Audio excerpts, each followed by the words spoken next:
comenzamos con el tema de hoy. Y el tema de hoy les puede parecer a lo mejor un tanto interesante. A mí me tocó mucho cuando sentí que el Señor lo ponía en mi mente y en mi corazón. Y es cómo podemos convertir esta cuarentena en un ayuno.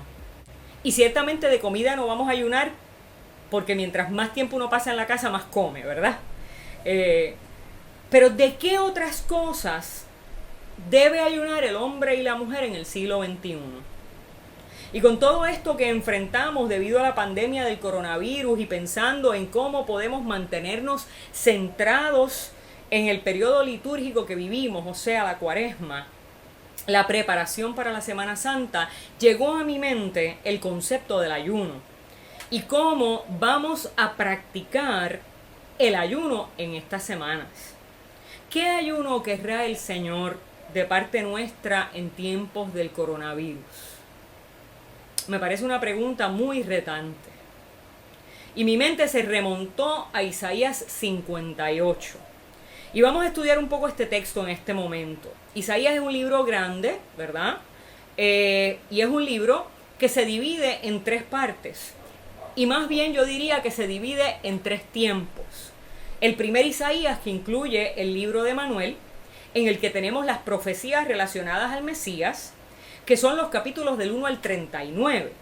El segundo Isaías, que comprenden desde el 40 hasta el 55 y que se conoce como los mensajes de consuelo, porque comprende el periodo del destierro en Babilonia y el ascenso del rey Ciro de Persa, utilizado por el Señor para rescatar a su pueblo y para devolverlos a su tierra. Pero nuestro texto de hoy se encuentra en el tercer Isaías. El tercer Isaías es una colección de escritos posteriores dirigidos hacia los repatriados, hacia los que han regresado del exilio. Y esos que regresaron llegaron a una ciudad destruida y experimentaron mucha tensión con los habitantes de Jerusalén que se habían quedado allí durante el periodo de destrucción. Así que estos textos se dirigen a un grupo de personas desencantadas, que habían caído y habían sucumbido a la infidelidad, entre ellos los sacerdotes. Y entonces el profeta se ve ante la dura tarea de mantener viva la esperanza. Caramba, ¿no se nos parece eso un poco a nuestra realidad? Hoy tenemos que hacer un gran esfuerzo ante el desencanto, ante la frustración, ante las amenazas de nuestra vida. Tenemos que hacer un gran esfuerzo para mantener viva la esperanza, y a la iglesia particularmente nos toca hacer un esfuerzo por mantener viva la esperanza. Nosotros somos los primeros que no podemos sucumbir ante la desesperación. Así que hay elementos en el contexto del texto muy parecidos a nuestra realidad. El profeta se enfrenta a la tensión entre la preocupación del presente y la esperanza futura, entre la denuncia de la corrupción y los mensajes de aliento. Caramba, eso es ante lo que nos enfrentamos en nuestra cotidianidad todo el tiempo. Ante la preocupación del presente, pero a la misma vez, cómo traer un mensaje de esperanza aún dentro de esa realidad que pudiera parecer desesperanzadora. Entre la denuncia de corrupción y los mensajes de aliento. La iglesia no puede dejar de denunciar el mal, pero la denuncia del mal, para que sea palabra profética de Dios, tiene que ir siempre acompañada de un mensaje de aliento, de un mensaje de posibilidad en Dios, de transformación para nuestra vida y para toda la humanidad. Así que en el capítulo 58 encontramos una respuesta de Dios a las quejas de la gente. Una de las quejas de la gente se manifiesta en Isaías 57:11 y dice: ¿será porque me quedé callado? ¿Será porque me quedé callado y cerré los ojos que tú no me temes? El Señor reconoce haber guardado silencio. Pero ¿por qué habrá guardado silencio el Señor? Vamos a entrar de lleno a algunos de los versos que vamos a trabajar, porque el capítulo 58 es muy largo. Y ahí el Señor nos va a ir revelando por qué en algunos momentos ha guardado silencio. Leemos 58 del 3 al 7 y dice lo siguiente. Y sin embargo dicen, ¿para qué ayunar si Dios no lo ve? ¿Para qué sacrificarnos si Él no se da cuenta? El día de ayuno lo dedican ustedes a hacer negocios y a explotar a sus trabajadores. El día de ayuno lo pasan en disputas y peleas y dando golpes criminales con los puños. Un día de ayuno así no puede lograr que yo escuche sus oraciones. ¿Creen que el ayuno que me agrada consiste en afligirse? En agachar la cabeza como un junco y en acostarse con ásperas ropas sobre las cenizas. ¿Eso es lo que ustedes llaman ayuno y día agradable al Señor? Pues no lo es. El ayuno que a mí me agrada consiste en esto: en que rompas las cadenas de la injusticia y desates los nudos que aprietan el yugo, en que dejes libre a los oprimidos y acabes, en fin, con toda tiranía, en que compartas tu pan con el hambriento y recibas en tu casa al pobre sin techo, en que vistas al que no tiene ropa y no dejes de socorrer a tus semejantes. Vemos como Yahvé, como el Señor responde la pregunta del pueblo. Y estoy segura que en muchas ocasiones la mayoría de nosotros nos hemos preguntado por qué el Señor no nos responde. ¿Para qué orar y para qué ayunar si nuestras circunstancias no cambian? Y es interesante porque la respuesta de Dios lo que plantea es algo muy sencillo. La oración que no va acompañada de justicia no se oye allá arriba. Sin justicia, las prácticas religiosas se convierten en ritos vanos y estériles. Usted se estará preguntando cómo yo aplico esto a mi momento histórico, a mi contexto. ¿De qué ayuno y cómo hago justicia en este momento?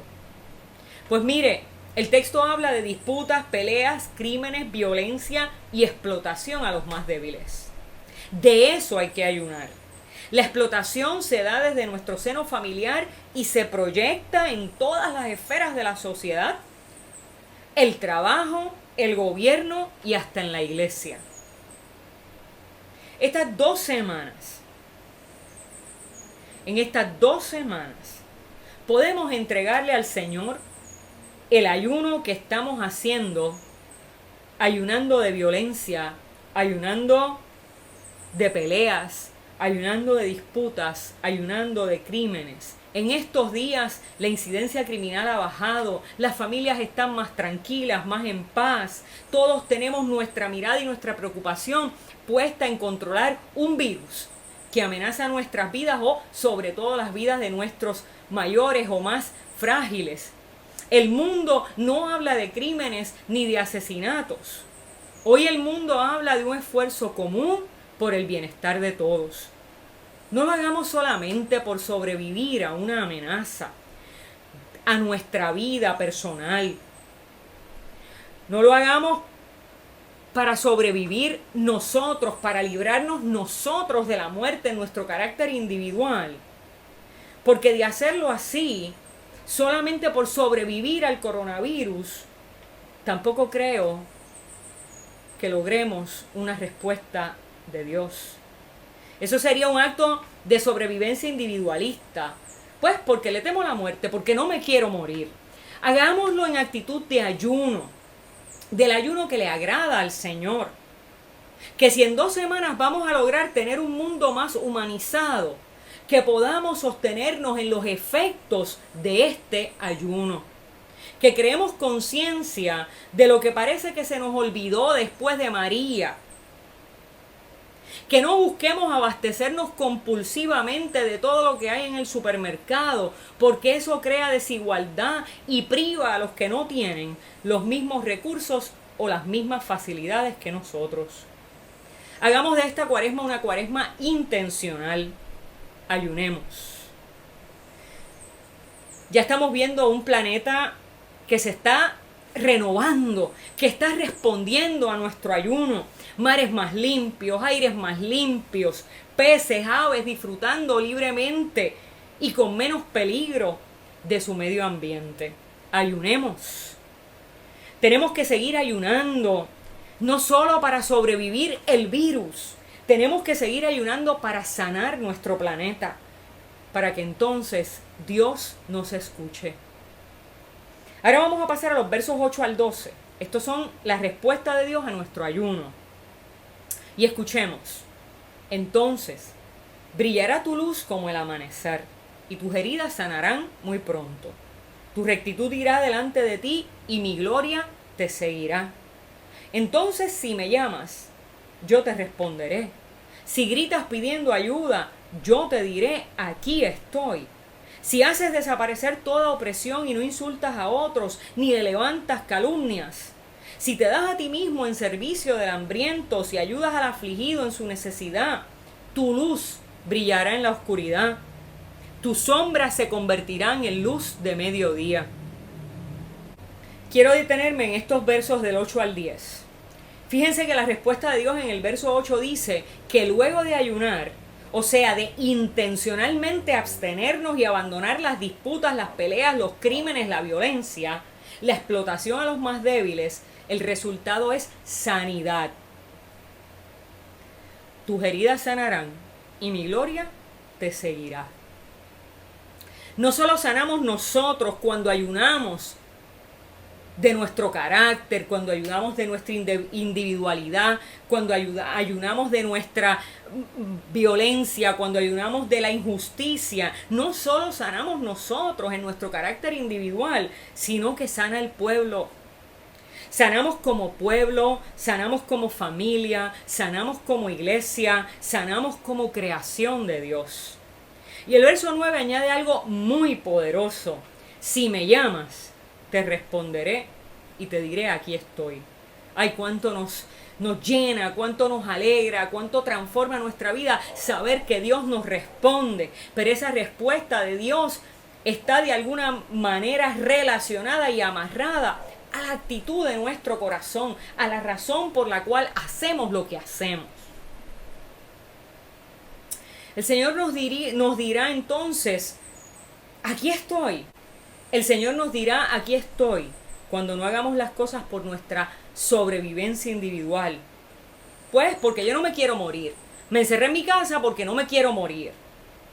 Sino cuando este ayuno sea un ayuno consciente en favor del otro y de la otra.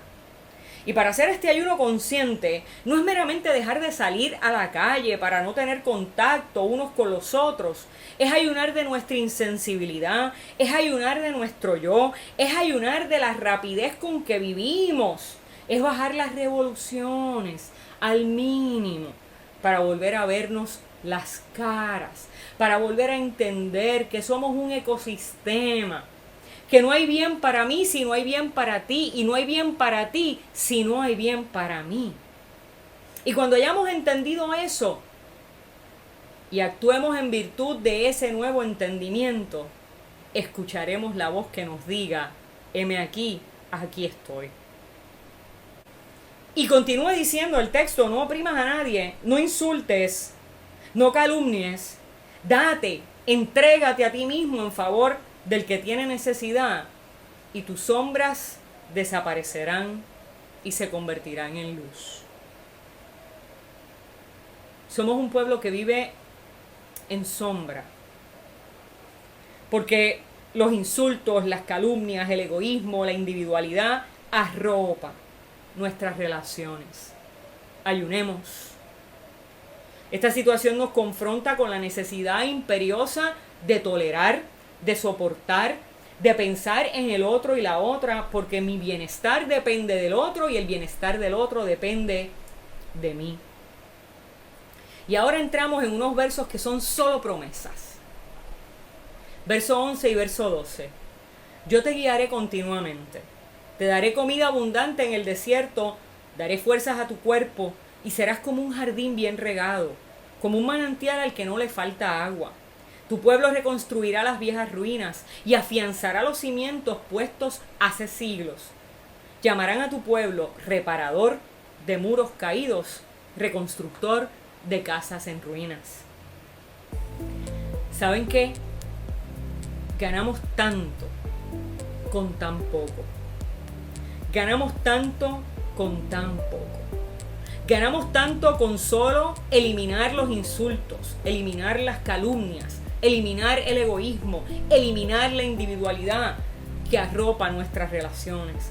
Ganamos que Dios nos guíe, ganamos que Dios nos alimente, ganamos que Dios nos dé fuerzas, ganamos que nos dé abundancia para dar, que nos restaure para restaurar. Ayunemos. ¿Por qué no ayunar entonces? Si convertimos esta cuarentena forzosa en un ayuno voluntario, intencional, en el ayuno que al Señor le agrada, saldremos de aquí como un país, como un mundo nuevo, con menos crímenes, con mayor tolerancia, restaurados, no solo en nuestra salud física, sino sobre todo en nuestra salud espiritual. Que así nos ayude Dios. Hola, te habla Ibeliz Valentín. Gracias por escucharnos. Si este mensaje ha sido de bendición a tu vida, compártelo en las redes sociales. También puedes suscribirte a través de Apple Podcast o de Spotify Podcast. Que Dios te bendiga y hasta la próxima.